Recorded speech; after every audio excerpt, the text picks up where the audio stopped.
Welcome back, everyone, to the Therapist Confidential podcast. I'm your host, Travis Heath, and today we get to speak with Kim Fry and her work with disordered eating, body image, and so much more. Kim, welcome to the podcast. Can we start by having you introduce yourself to the people? Absolutely. Hi, Travis. Listeners, thank you for having me. My name is Kim Fry. I'm a licensed marriage and family therapist supervisor. I'm located in Austin, Texas, practice throughout all of Texas. So I own Autonomy Therapy. It's a group therapy practice, and we specialize in eating disorders, body image issues, compulsive exercise, anxiety, and trauma. I personally am EMDR trained as well as a NARM level one informed professional. I also have student supervisees. We're an approved site for St. Edward's. I love working with new therapists and helping them learn how to work with what I work with and find their own voice and empower themselves to do this work. And I also work with LMFT associates in Austin as well. So that's a bit about me. So you mentioned autonomy therapy. Now, you tell me if I have this wrong, but my understanding is this is an approach that you've sort of cultivated called autonomy therapy. Is that right? Like an approach to working with people? If I'm being totally honest, when I first wanted to open my own business, I'm like, strap in because this is like I gave you a bit of this history before, but I'll give you quite a bit of it now. So when I first had the idea for autonomy, so I'm a bar instructor and a certified personal trainer as well. So that's where we tie in the specialization in compulsive exercise and promoting intuitive movement, like an intentional connection between mind body. So I had been, working at a group therapy practice for eating disorders. I had also been teaching bar for several years, and I wanted to create a space where we could intentionally welcome in the conversation about movement and exercise and healing the relationship with the physical body into the eating disorder work that I did. So at first it started like a very kind of a seedling of an idea. I just wanted to do, like, 60-minute sessions where I combine movement and mental health and, kind of like when you get a haircut and you're sitting in the chair and you're just, like, talking to your barber, your hairstylist about your life and all the things. We just get comfortable with that person, and so I really wanted to help someone who might have otherwise, gone to a trainer as they start unearthing their life to this person. I wanted to be a space that someone would get really informed care and be able to support them in, like, literally moving through what was coming up for them in real time. And so when I had the idea for these, at first I called them kind of fusion sessions. I knew that I had to have a name for this business. And to be honest with you, I just picked one of my favorite therapy words, which was autonomy, which is like individuality, self empowerment, really like learning yourself, authenticity. It feels like it took so many of my personal values, professional values, and just like represented it in one word. And then originally we were autonomy movement. And so it was the very first size inclusive exercise studio in Austin.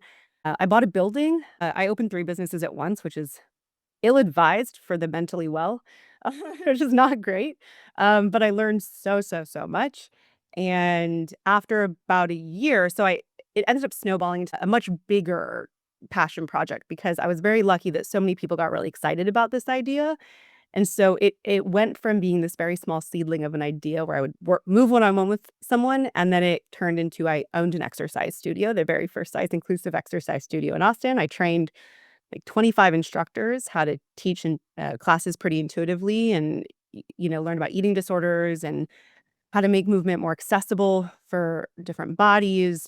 And so that was about a year. It was 2019 I did that, and in 2020, well, and then COVID hit, right? So then in 2021 I actually realized so much of my passion was with educating and mental health. Even though I love movement, I don't know that the that itch was getting scratched by owning my own exercise studio. So I actually converted that building into a bunch of offices and then transitioned, got a DBA for autonomy therapy. And so now we are a group therapy practice. So I would love to claim that I created a whole way of looking at the world in a different model, but maybe in a sense I did, but it was more like the business itself. Yeah, it's the name of the business, and it also feels like you have done a little bit of what you were just saying that maybe you haven't, which is create a unique way of working with folks. One thing I'm hearing is the movement piece. Mhm.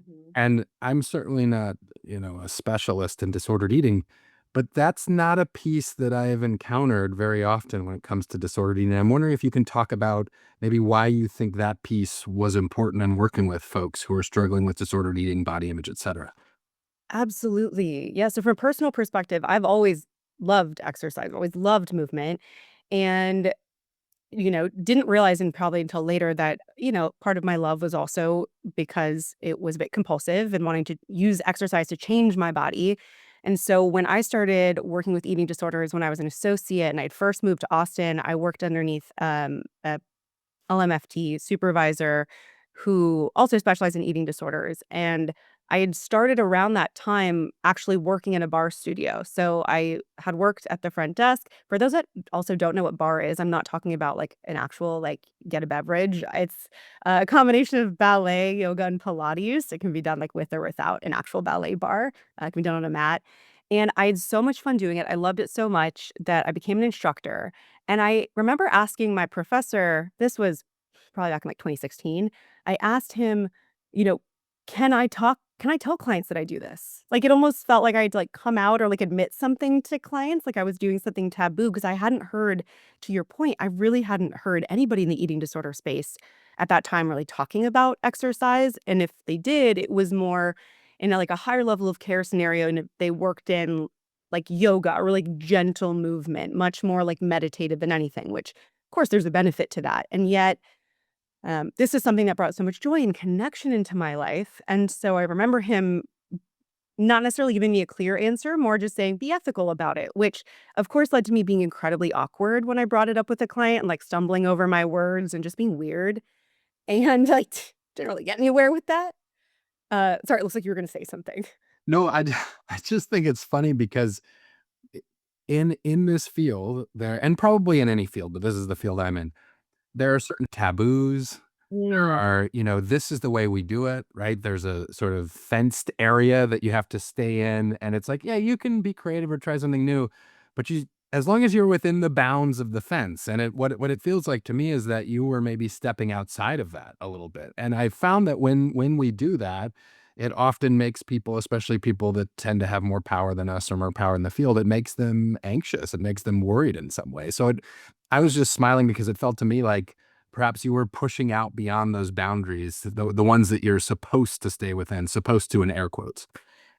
absolutely. Well, and I think that's, exercise can absolutely be a part of somebody's disordered eating behaviors, the foundation of one, right? And how one is made and built over time, and then also to sustain it. Someone can engage in some really disordered behaviors. And I think that had been they had just been correlate, or not correlate, causal in our field, seen as causal as like exercise reinforced or was like really dangerous. And again, to your point, I had gotten coffee with a dietitian around that time that had been in the field a bit longer. And she asked me, she was like, how did you go about deciding that you wanted to become bar trained? Because I was actually approached to be an instructor at my spin studio. And I said no, because I was afraid of the judgment that I would get from other providers in the field. And so it was that conversation that really sparked for me, okay, this is something that I love. This is a passion of mine. It brings me joy. It brings me connection. It fills my cup. And how much of this actually is true, right? Like, could I be causing a lot of harm to my clients by encouraging them to move without intention, right? So that kind of became my thing for the next several years was really researching and having a lot of conversations and going to, different presentations, reading books about of which there are not many, about what is actually true about exercise that we have been told and what is not. And, what I have found is that most of what we actually are fed about exercise at surface level is actually not true. And that was mind blowing for me. Okay, I want to hear more about this. So, what have you discovered is more accurate about exercise that perhaps people aren't as aware of? hmm So the first thing was, right, a lot of people like to use exercise for weight loss. I mean, first and foremost, at the start of the year, right, we get pummeled with information like sign up for X gym or, the diet industry, which is huge. It's like a 70 plus $1 billion per year industry. And the wild thing about it is, and I know I'm not answering your question fully straight and I will get there, but we live in a society with this obsession with thinness and weight loss. It's diet culture, this obsession with always trying to change your body, make it smaller. And exercise has been looped into that as a part of that. And so a lot of clients that I've seen will be exercising, 2, 3 hours a day, and their bodies aren't changing. And so And all they're doing is causing themselves a lot of stress and injuring themselves. And so, what I was able to determine that actually made a lot of sense is exercise is not statistically significant for weight loss.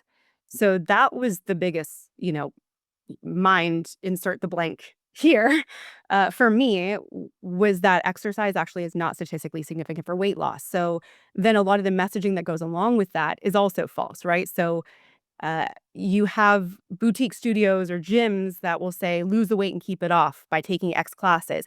Well, they can't guarantee that. They don't know your body. They have no way to promise that. And the reason that exercise is not statistically significant for weight loss, I'm like trying to challenge myself. How much can I say that without stumbling over my words?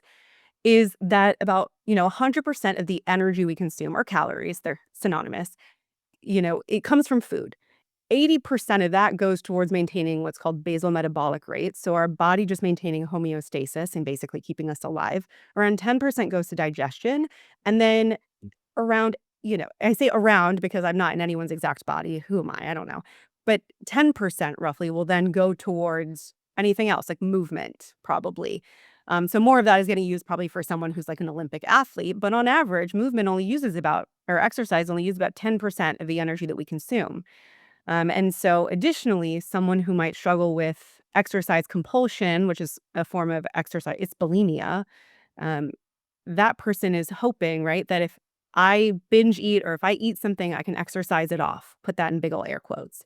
Well, that's not true for several reasons. The first one is that if we were able to exercise away what we ate, we would die because our body would not be able to use the amount of nourishment that it needs, amount of energy that it needs to make sure we stay alive. Right, our body temperature would drop significantly.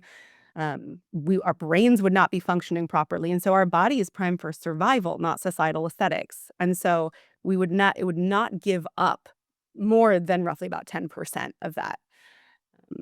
So You that's how said such a cool term there, societal aesthetics, and it feels like so much of diet culture is focused on that societal aesthetic. And maybe I'm too cynical here, but it seems like there's a lot of money to be made from that as well. And so I didn't know the information you just shared, so I find that really, really interesting. And yet, sometimes it doesn't matter what might actually be true. It matters what sort of narrative can be spread, and who the storytellers are and what sort of power they have to spread it.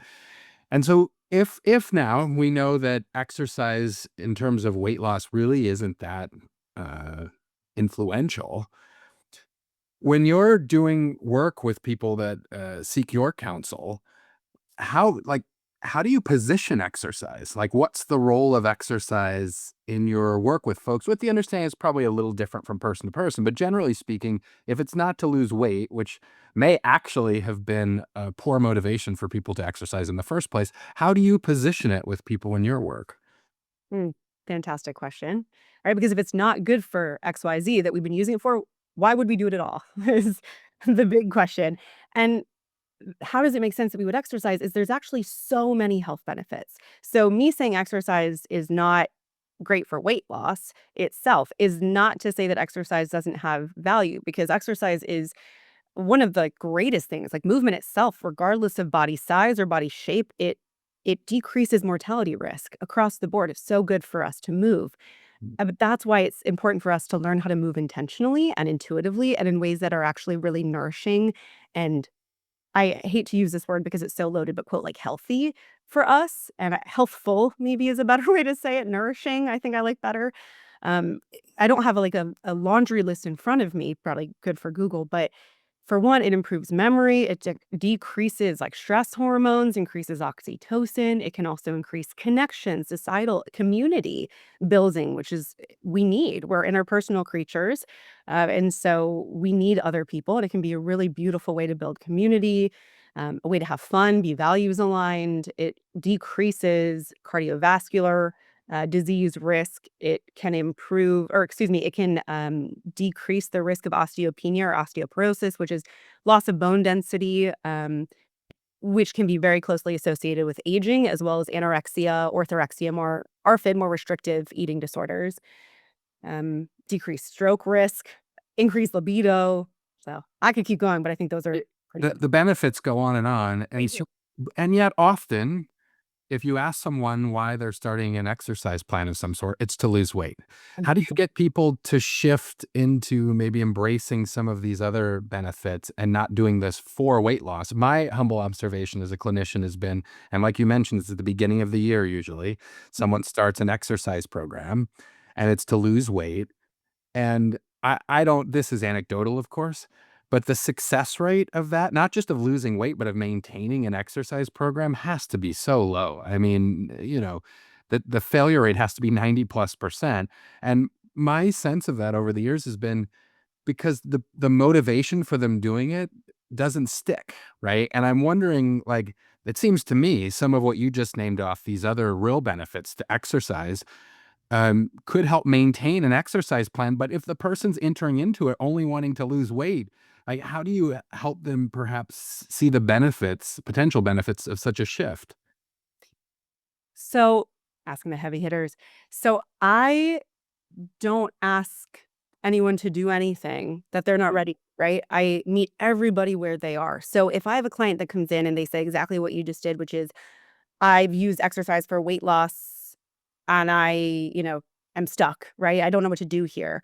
The first thing I'm gonna do is not try to encourage them to see all the reasons that they shouldn't exercise for weight loss or be like, "Here are the benefits for it. Let's try to motivate you in a different way." What I'm gonna do is explore what feels important about weight loss, right? I'm gonna help them explore help them connect to themselves, right? Where we'll usually get is poor body image, which most of us are raised to have in one way or another, or 10 ways or another, 100 ways. In this society, just feeling like kind of not good enough, like we always need to be doing something different to change ourselves to be good enough. And so that's where I start, is really meeting the person where they are, holding the mirror up and encouraging someone to be incredibly curious about the narratives that they've internalized about health behaviors, weight, their place in society, their value as a human being, their connections. I find that a lot of this work is really beautifully done, aligned with values work. So for my therapist, that would be like ACT values based work, and really exploring, okay, let's look at what nudged you towards exercise as this tool to begin with. How do we, like, what are the needs that are actually going unmet here that you were trying to get met with this tool? Is there a way that we can support you in meeting X needs, which maybe we're able to identify in completely different language? Maybe the need is really, I want to feel more attractive. I want to feel more confident in myself. I want to feel more desirable, XYZ, right? Um, I want to take care of myself. I want to be, quote, healthier. What does all of that mean? And I think that's also some NARM too, is not assuming, it's really exploring. And for those that don't know NARM, neuroaffective relational model, it's a beautiful model for working with CPTSD, excuse me. And it's very here and now and really slowing down with the person, exploring as you talk about not belonging, right? As you talk about sitting in the cafeteria as a kid and you were alone at the table, or you were the odd friend out, or your body was different than all of your friends. What's coming up for you right now? What are you feeling? And it's usually that feeling that is popping up that they are reacting to and signing up for these classes and having these automatically quick beliefs. I need to change my body to be okay or to be welcomed in and accepted. And then we were able to actually start connecting with those parts that didn't get needs met and help them actually identify ways that they're more supportive. And exercise may be a part of that, but then it's not so black and white or linear as to, like, this is the thing that's going to fix the thing. Yeah, that's really helpful in understanding your approach. And you said something in there that tickled my ear, which is, this idea of sort of dominant narratives that get formed in the society. And, this is connected to something you were saying earlier about culture of thinness and dieting and body image and all of these things, right? And I'm wondering how you start to disentangle the stories that people have internalized from what it is that they might actually want. Because I hear you talking about the values work and what's important to them. And yet, these dominant stories sometimes carry so much weight, and people actually believe them to be absolute truth. They've metabolized them as absolute truth. And so I'm wondering about that, like, disentangling process of what the society says they should be and what they might actually value. Mm. So short of doing that with you right now, that would be fun, a little role play. I love to do that with my supervisees.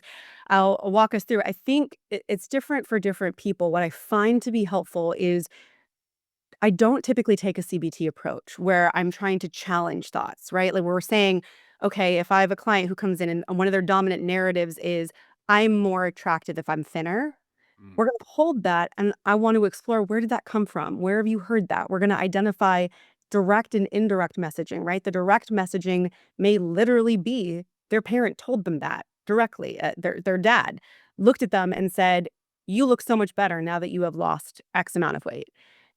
It can also be those internalized messages, which is they're often much more traumatizing because it's what our brain fills in the blanks with, and our brain fills in the blanks with 5 times more negative than positive thoughts because survival and evolution. And so that indirect messaging may have actually been them at the beach with their dad, and their dad looking at someone and saying, "Wow, they are really attractive because they're thin." Right. And then we internalize the message, oh, I must not be good enough. I must not be as attractive because my body doesn't look like that. And so it's about really starting to pull apart the various memories that this person might have of where these beliefs came from. And then starting to ask them, how do you feel as you say that out loud? How do you feel as you name that? Because often what we believe is what's been handed to us. I love the book, The Four Agreements. It's like one of my favorite ones. It's short, sweet, and wonderful because it challenges us to really be exploring, what have we agreed to believe, right? We didn't even know that we've agreed to believe X thing. But somewhere along the line, we picked it up. If that's how we're operating, how we're moving through the world. And so it's really, I find, helpful to slow down and help someone start connecting to their somatic experience, their felt experience fully in session, making that mind body connection. And I won't ever rush anyone to connect with their body. I try to start pretty vague because I don't know what someone's relationship with their physical body is, or there may be a lot of trauma there. And so I'll ask kind of, what is your experience right now? Are you noticing any sensations that are floating up? And I find that that's helpful to start really identifying, even maybe using an IFS approach with parts, like v- helping to identify the nuance within that experience of, okay, there's a part of me that's really internalized this belief. And when I hold on to that belief, I feel X way. I'm also noticing there's a part of me that feels sad as I say that out loud, and really slowing down and being with that sadness, right? What's sad about that? Well, that's hurtful to myself. And I like to ask, like, how do you feel towards yourself as you say that? And people start realizing how segmented they've become as a result of adopting narratives that are not their own, that are not authentic to them, that have not served them in the way they move through the world. Oh boy. Yeah, there's a ton in what you just said. Uh, all really intriguing, and I appreciate it because it is kind of taking us inside of, as much as you can in this format, how you actually do the work.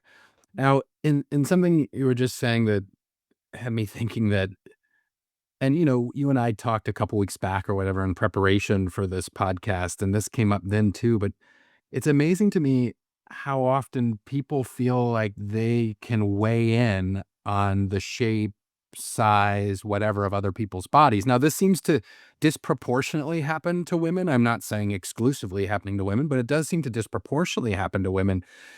And it seems to be a culturally sanctioned practice. It seems, as near as I can tell, to often be a damaging practice because even if someone's saying something positive about someone else's body, there's this sort of implicit warning that, like, but if your body ever changes, then I won't say something so positive, right? So even the positive stuff isn't so positive, and it's like it feels like people can't win. Sometimes people are commenting on women's bodies and calling them too skinny, sometimes calling them too heavy, whatever it is. And it just feels like they can't ever win. So there's these dominant stories, but also there's this chatter that seems to be culturally sanctioned. And when I've done work around body image, for example, it's this chatter that often seems to be really damaging. And I'm wondering how maybe you, I don't want to say attack, that's a very violent metaphor, but how you approach that kind of chatter with people you're working with. Well, I think what's really funny is you almost ran in, I think you kinda did sort of run into, like, part 2 of c where I end up going, and I wouldn't say I, like, ever segmented out. It's like part 1, part 2. But this is a really natural kind of flow, is you're identifying system issues, right? Like, so much of what we adopt is messaging from our larger systems, which are based in systemic racism and toxic patriarchy, and that's probably, like, 8 other podcast episodes. We could go into 8 hours later. Yes. Uh Anger is part of this, right? Poor body image is a result often of us internalizing messages that don't serve us, they serve a greater system. If there is a I like I think this is sort of like a diet culture one-liner per se, those of us that work with it, but there is so rarely a an instance in which when the product fails, we blame ourselves. And yet somehow that has happened with dieting, right? Time and time again, we fail a diet, we blame ourselves. We fail a diet. And who are we getting angry at every time? Right? It's ourselves. Because when we blame ourselves, we are getting mad. I'm just not good enough. And then we come up with all these narratives. I'm not good enough. I didn't have enough motivation. I didn't have enough willpower, which, by the way, is a farce. Like, it's willpower is not a real thing, and we can come back to that if we make a note, but I get tangential. And so that anger we've really internalized, that rage is turned inward, and that rage that we turn inward, those expectations and the anger we have towards ourself, we have an inner critic. We also have an outer critic. So that inner and outer critic, they play off each other. The same ways in which we judge ourselves, we are going to judge externally, but we don't really let ourselves do that. So we say, it's fine if other people gain weight. I'm just not allowed to. That is not true. If a part of you believes that it's not okay for you, it is not okay for other people.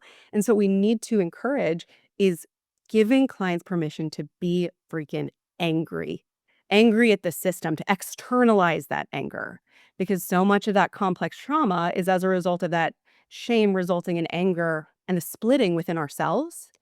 And then we need to turn that outward as we help someone turn that anger outward. And maybe that just starts in session. We don't need to like encourage them to like scream in Gold's Gym or something. I don't know. But what we can do is be encouraging that person to give themselves permission to hold the systems accountable, the systems that cause them harm. And even if they can't change the systems, that stuckness, they are still allowed to feel breaking angry and rage. Wow. Okay, so one thing you're talking about this notion that they're failing, right? And boy, I see this all over. And in a late capitalist society, I mean, that's great for an economic engine when people are personally failing, or it's storied as they're not actually personally failing, but it's storied that way. Because guess what? There's another product for you that'll help you not fail, but then you'll come up short again. They don't tell you that on the box, right? But then you're constantly failing, and then you're constantly consuming, right? And often people feel like they are failing therapy. I mean, I've seen this say, it's like people don't necessarily know all the different theoretical orientations and all the things, right? They're like, I'm doing the best therapy. I'm doing the, CBT that's everyone says is best. And even that doesn't help me. So I'm failing the therapy. So that sort of thread runs deep for me. And I see it in a lot of different areas, including therapy. So I'm really glad you mentioned that. You also brought up the idea of being angry. This is really intriguing to me. And I think, again, it's not exclusively women, right? But often women are, I think there's often more pressure on women in terms of how they look and so forth. I think there's increasing pressure on men, but historically there's been more pressure on women. And also, a story that seems to be pretty ingrained is that women shouldn't be angry. It's not very ladylike, right? Whatever it is, these stories that are told about how women should and shouldn't be. And here you are saying, be angry. I'm really interested in that because that feels like a bit of a rebellious and quite interesting stance. Mhm. Yeah, I'm like, I don't know what else to say other than just like get pissed. Like, I think it's so to your yes, all of that makes so much sense that we have been made to feel like female assigned at birth that we are not, and male assigned at birth that are trans, queer folks, that we are not allowed to express ourselves, or we're naggy, we're mean, we're bitchy, we're bitches, all the slurs under the sun. But it's a way to shut us up, right? Because who does it serve when we shut up? Toxic patriarchy, diet culture, all the late capitalist society, the engine, all the above. It doesn't serve us when we don't give ourselves permission to be angry, because if we predict what happens, right? So if I am told, if I walk into somewhere and they are just egregiously rude, let's say, and they're like, we don't have your size, or, you know, wow, you look too big, whatever it is. And I feel this like flush of rage. Society has also taught me that I'm supposed to feel embarrassed about that, right? That there's now something wrong with me. I need to go change that. I've heard that just like time and time again. I need to like change something. So we take that anger, but we turn it inward, and then we immediately are off to the races, benefiting the $70 billion+ a year industry, toxic patriarchy, systems that don't serve us. And the moment that we stop and in that store we say, that was fucking rude, we are actually then holding the system accountable, right? That's a rude thing to say. right? That feels like it's about you. And it stops and it holds the mirror up. I think anger is we're taught that it's this scary, horrible thing. Some people are like, no, I don't get angry. I don't want to be an angry person because that is also meant to scare us. That we are taught that if we express an emotion, and this is taught by often people that they themselves were taught to not be comfortable. So it's a transgenerational trauma issue, of course. Let's end the trauma here. Let's stop this now. The buck stops here. It is time to learn how to get comfortable with anger because it's protective. There's all the parts of you have a function. There's a really wonderful book, No Bad Parts for Eating Disorders. There's like a internal family systems approach to working with eating disorders. I love seeing people in terms of parts. But we're taught that if we feel something, we are that thing. It's like a permanent state. And I think this is something, how we do anything is how we do everything. Our society just like loves to do, right? If you have a hobby, how can you make money off that hobby? And how can this now be your life? It's just all or nothing. And that applies here is if we feel something, I don't want to be a sad person. I don't want to be a bad person, right? We turn ourselves into just like a dichotomy. We're one thing or the other all the time, but we're not. We're so many different things all the time. And so even when we are feeling that rage and that anger, which is very protective of us, that anger has a function. It's not just to hurt. It's not just to scar or cause damage. It's to protect ourselves. So every time we feel ourselves getting angry, we need to ask, what does this part think it's protecting me from? Why does this part think it needs to be here right now? How is it helpful for me? And a lot of times it's because a boundary has been violated or crossed, a value has been violated. That makes a ton of sense. You've been talking about systems here, and one thing, as someone who's really interested in systems myself, one thing I've heard often is like, well, you can't do systems work. I mean, family systems, of course, because that's sort of sanctioned by the psychotherapy kingdom. But you can't any systems work beyond that. You can't do that in therapy. It's about individuals. It's about personality pathology. It's about individual biology or physiology, whatever it is, right? And so, well, you can't change a system in therapy, which you acknowledged you can, and I agree. I do believe, however, that we can do important work around how people relate to systems and their relationships with systems. But I'm wondering if you can say a little more to the critique that I often hear that, oh, you can't really work with larger social systems in psychotherapy. I'm having so many thoughts right now because being a systems therapist, like being an LMFT, I am a systems therapist inherently. It's like what we're known as. And the one liner I was taught is when people say to me like, "Oh, you work with individuals or do you only work with couples?" I it's not who I see, it's how I see them. So the work that I do with people in the room is actually always taking bigger systems into account, right? If I have a client in a larger body who's coming into session and they loathe their body, right? And they're binge eating, they're being made to feel shame about the way that they respond to surviving and existing in a diet culture centric fat phobic society. So much of the work we do is going to be giving them permission to get angry at the system that has failed them, right? And maybe they actually do go off, even if I'm just seeing an individual. If we get to a point in our work where that person learns how to hold the system accountable for causing the trauma that they have experienced throughout their life, right? The feeling not good enough, the feeling like I don't belong, being in an airplane and being uncomfortable the whole ride because the seat is not big enough for them, or because they walk into a store, can't find their size, needing to go into a restaurant and that restaurant only has chairs with like super small arms, like that person is not going to feel welcome. And so there's a lot of spaces that folks in smaller bodies or straight size bodies, we won't experience that because that's not lived experience. We won't even think about that. But that is something that, just as an example, and we have obviously so many examples, but I think for folks in larger bodies, just for this example, if we can support this person in recognizing all the ways in which the system has failed them, that actually may result in that person not frequenting X store anymore that refuses to carry their size, not frequenting X restaurant that refuses to get high capacity chairs to make them feel more comfortable and more welcome. And so I do believe that there's ways in which we can make incredible systemic change, right? I had a friend in a larger body, too, who I trained to be bar instructors. There's not honestly, before this, I had not known any studio in Austin that was really encouraging folks in larger bodies to be teaching exercise classes. And so now I have friends that are doing that, that have 50 to 100 people in their classes, and they've created space for folks that maybe otherwise wouldn't have felt welcome to do that kind of workout. So I think it's a ripple effect. A critique that I hear when, people are using the phrase fat phobia, for example, they'll say like, well, gosh, all of this talk around people in larger bodies is normalizing something that's unhealthy. Mm. I'm wondering if you could speak to how you see that. Oh, thank you for bringing that up. I love that.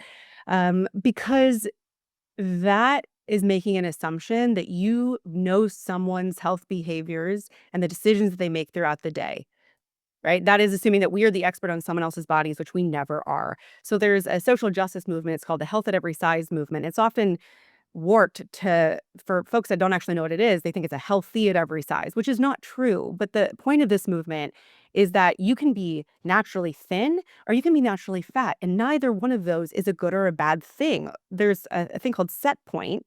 Um, for those that don't know, set point is the weight range at which our body needs to be, which is predetermined by genetics, DNA, biology, that our body wants to be where it performs optimally, where it maintains, as I mentioned earlier, that homeostasis, where our body temperature is regulated, where our brain is working, where our organs are working the way that they need to, and we show up and move through the world in a way that feels good to us. And so our set point is a weight range at around 10 to 20 pounds on average.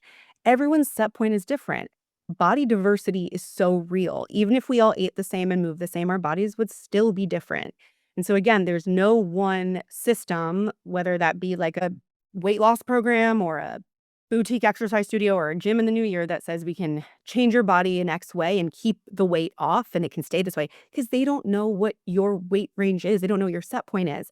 And so for I'll back myself up here because I could keep going on that. I'll back myself up here and come back to this critique of you're encouraging people to be quote unhealthy. One, why do you care what other people do in their bodies? That is just a little strange to me. Also, you don't know, right?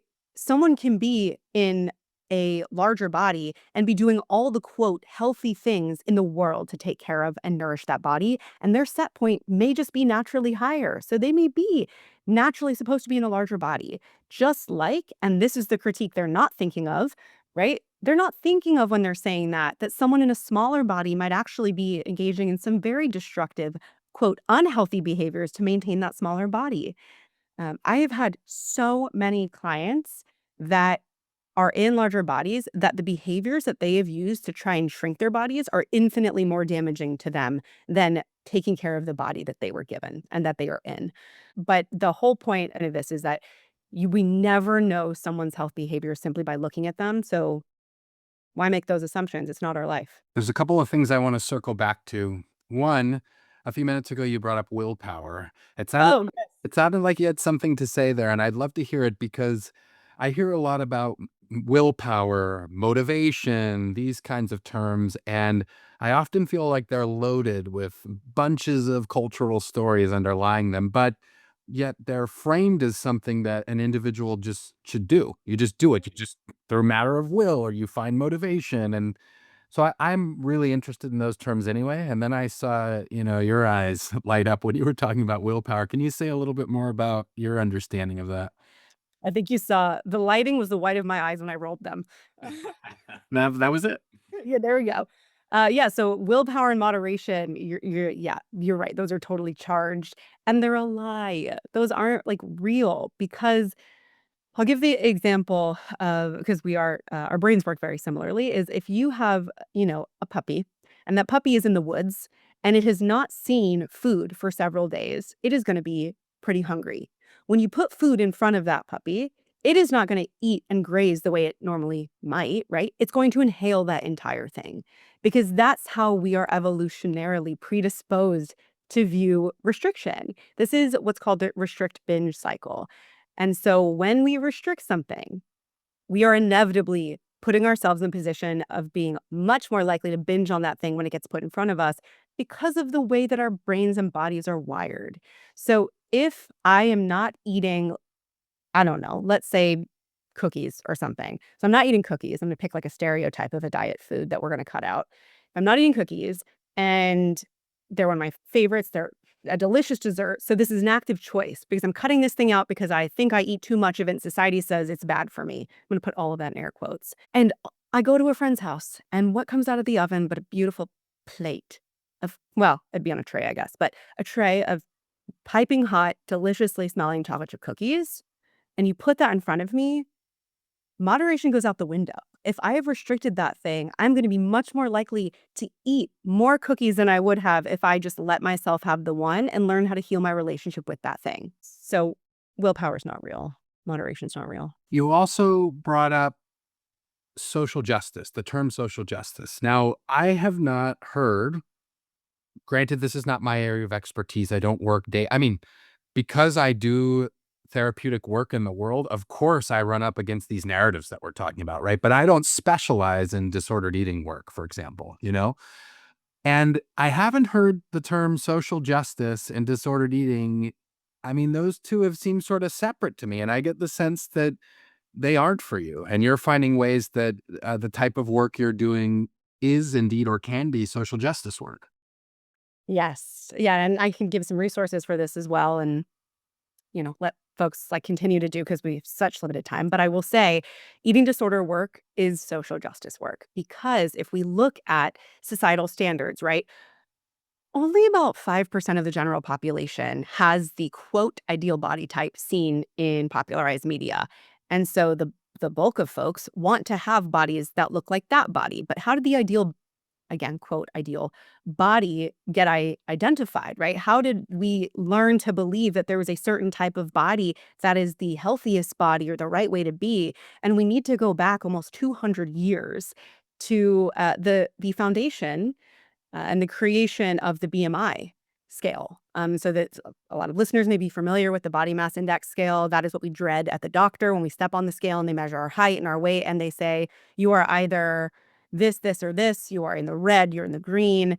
And that, for those that don't know, and there's so many good articles about, there's so many good like blogs about this, the BMI is BS because it was created by like a mathematician astronomer. It was not even created to measure health. It was created for a research study using, surprise, thin white men who were, I'm shocked. Wait, what? I know, crazy stuff there, right? So to be expected, right? Is like how deeply unsurprising that this is where the BMI came from. It was for a study and not even studying health. And then it got co opted by insurance companies, stuffed in doctors' offices. This is now, and again, set point is very real. Body diversity is very real. Different people are going to have different bodies. And yet, as a result of this archaic measure of quote health, which it's not, people are made to feel from such a young age that there is something wrong or aberrant with their body because they don't fit into the standard that was made for European men, almost 200 years ago. So that's, well, I'll pause there. I could say a lot more there too, but I want to get to a couple of other topics in the limited time that we have. So, near the beginning of our conversation today, you mentioned that you talked about your own relationship with exercise, for example, right?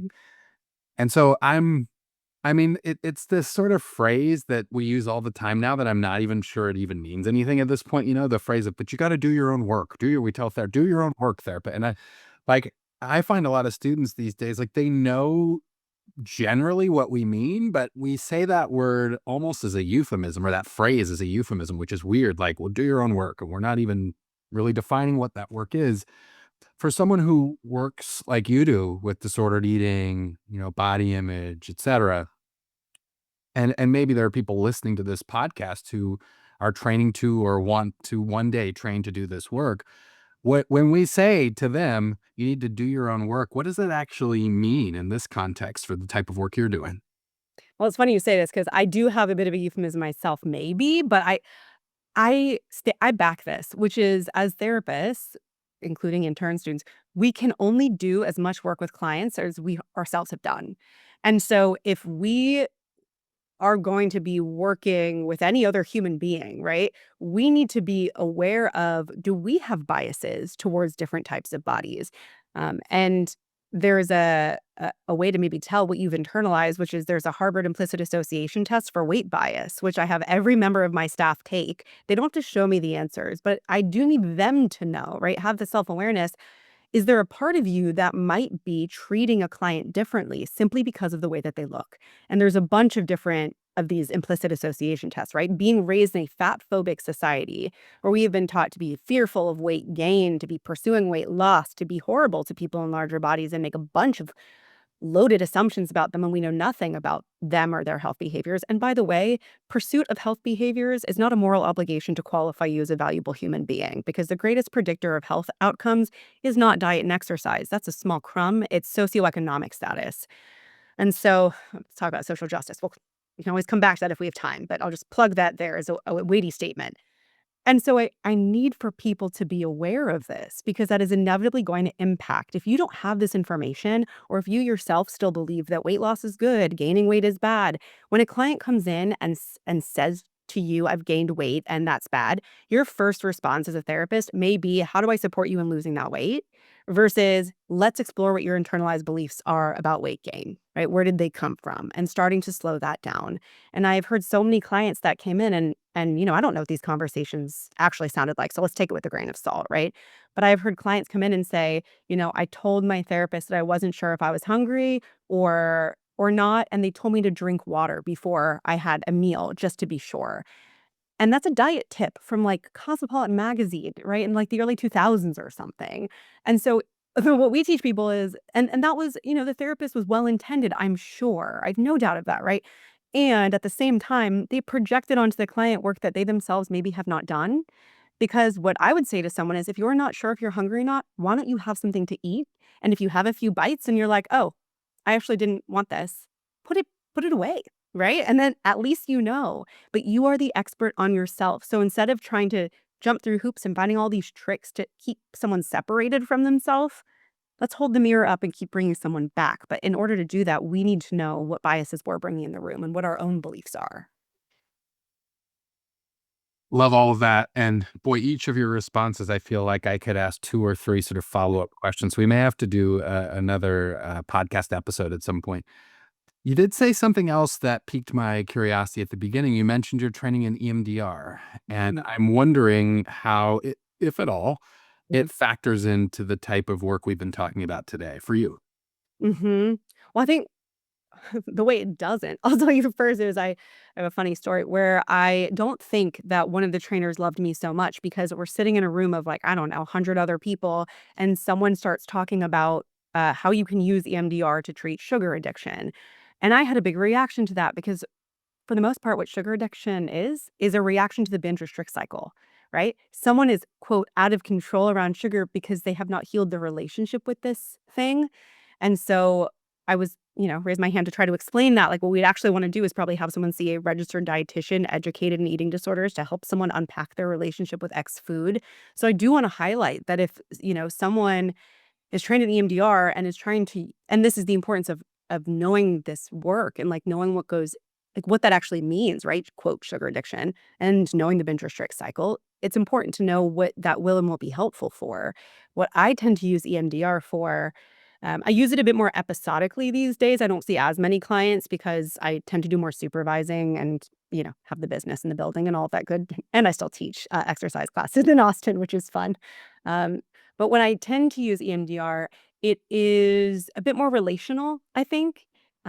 It's usually if, someone might be struggling with some intrusive thoughts that feel a bit aged, that feel, they're wanting to heal their relationship or make a decision and feel more connected to themselves in the now. And there's a bunch of maybe what they can recognize as some older beliefs or feelings that keep kind of popping up and distracting them. And so I don't think there's one right way to be using it, but I would say in my own work, that's what I tend to use it a bit more for, helping to empower people, hold the mirror up, and just get clearer and more connected to themselves.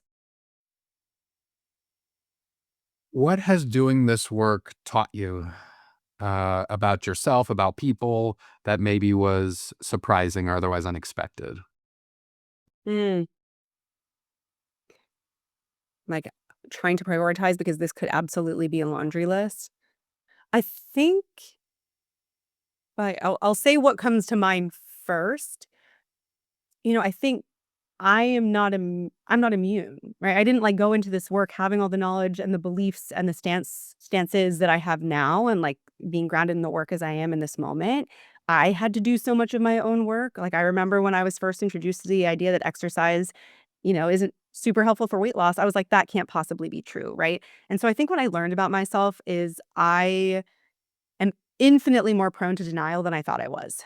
And I'm infinitely more prone to acting on rules. And I have so many more internalized rules than I thought I did. And at every point when I thought I was like, okay, now I'm recovered. Now I'm healed. Now I'm healed. I say that at least like once a month, I think, when I'm like, oh, that's what that means. Now I get it. So I think the biggest takeaway doing this work for me is I'm always gonna be learning, right? And what I think I know now and the language I know now will probably evolve in the next, like, quarter, year, few years.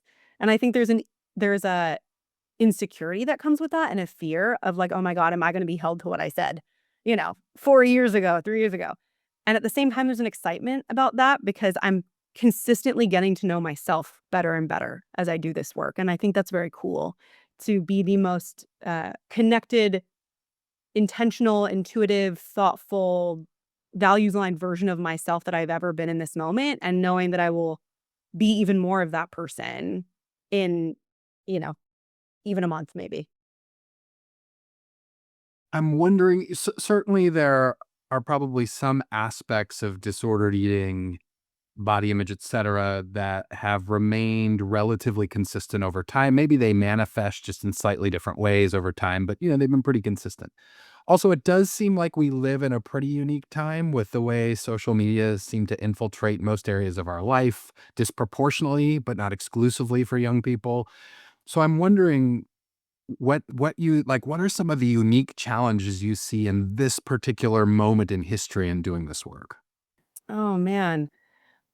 I I think, as you talk about, I think you mentioned, like, online, it's the algorithms, right? It's not actually being in control of what we see and what's presented to us. I think, let's take TikTok, for example, and I'm not a TikTok hater. I will doom scroll with the best of them and search for some really great cat videos, and cooking and whatnot. So there's value, of course there is.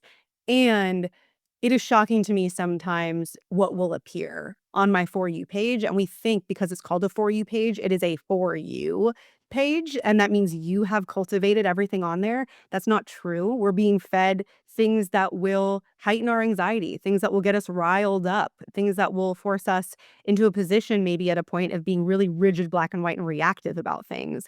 And so I think it's the kind of insidiousness of how being online and what is presented to us is actually changing the structure of our brains.